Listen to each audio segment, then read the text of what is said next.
పోయిన సంవత్సరం 5,888 కోట్ల రెవెన్యూ మిగులుందట. బడ్జెట్ మిగులు, రెవెన్యూ మిగులు. నేను చెప్తుంది కాదు, పుస్తకం. 5,888 కోట్ల రెవెన్యూ మిగులు ఉంది అని ఇది పోయిన సంవత్సరానికి చెప్పిండ్రు.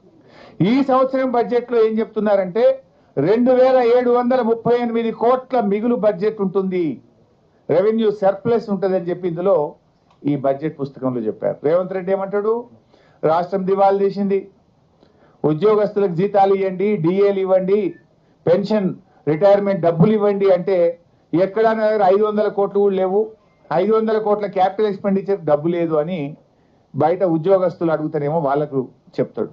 కానీ బడ్జెట్ బుక్ లో ఇది అసెంబ్లీలో పెట్టిన బడ్జెట్ డాక్యుమెంట్ అఫీషియల్. బయట అంటే నువ్వు రాజకీయం కోసం నీకు ఇష్టం ఉన్న వాళ్ళకి పైసలు ఉంటాయి, నీకు ఇష్టం లేకపోతేనేమో లేవు అంటావు. ఇందులో ఏం చెప్తున్నారు, గత సంవత్సరం రెవెన్యూ మిగులు 5,888 కోట్లు, ఈ సంవత్సరం ప్రవేశపెట్టిన బడ్జెట్ లో రెవెన్యూ మిగులు 2,738 కోట్ల మిగులు ఉంటుంది అని మీరు పెట్టిన బడ్జెట్ లో నుంచే నేను మాట్లాడుతున్నాను. మరి రెవెన్యూ సర్ప్లస్ లేట్, మరి ఇక దివాలా తీసిందంటావు. నీ మైండ్ దివాలా తీసిందా, రాష్ట్రం దివాలా తీసిందా?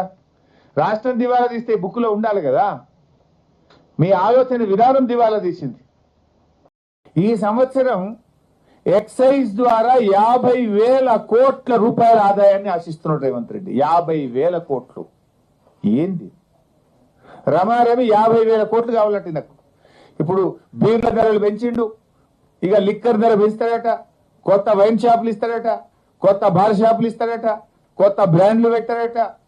50,000 కోట్ల రూపాయల ఆదాయం రమారమి ఆశిస్తున్నారు.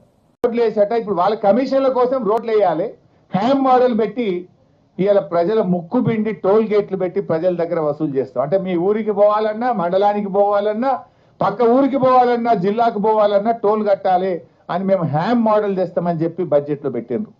గతంలో మేము రోడ్లు వేయలేదా? ఈ రాష్ట్రంలో అద్భుతమైన double line road, 4 line road వేసినాం కానీ ఎక్కడ హ్యామ్ మోడల్ పెట్టలేదు. ప్రభుత్వ నిధుల చేత రాష్ట్ర ప్రభుత్వ ఖజానా నుంచి మేము రోడ్లు వేస్తే నువ్వు హ్యామ్ మోడల్లో అప్పులు తెచ్చి రోడ్లు వేస్తా, పేద ప్రజల ముక్కు పిండి టోల్ గేట్ దగ్గర డబ్బులు వసూలు చేస్తా అని ఈ బడ్జెట్ లో పెట్టారు.